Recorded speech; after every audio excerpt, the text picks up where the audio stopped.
forget the shame about you. Let me tell you something, young folks, don't let nobody play tricks with your mind. Satan wants your mind. And let me tell you something, you older folks, you need to forget what happened while you were young.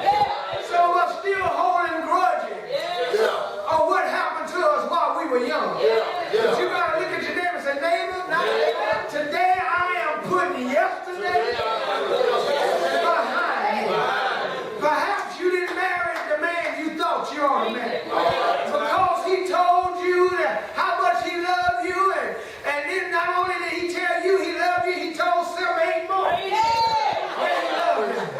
And you can't get this behind you because you put your whole life in somebody's hands. And you know what I'm saying? You get mad at the situation.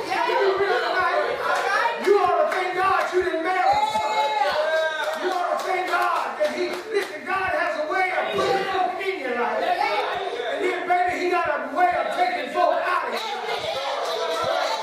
You sitting up here crying and falling out because June bug ain't in your life. Some of y'all, you ought to shout right now. Some of you folks, you can saw 10 or 15 years been out your life, and all of a sudden you saw them last week. All of a sudden they ain't got no teeth in them. You ought to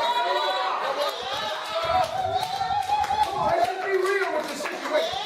Some we try to put in our life.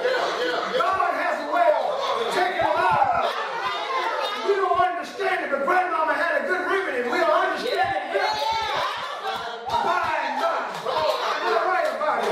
He said, here's the blessed part. He said, even though that relationship didn't work, God said, I got another relationship that will work out. You know, don't get caught up when folks saying they don't want to be with you no more. Learn how to tell them, let the door.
Quit getting mad because they let you eat last at the table.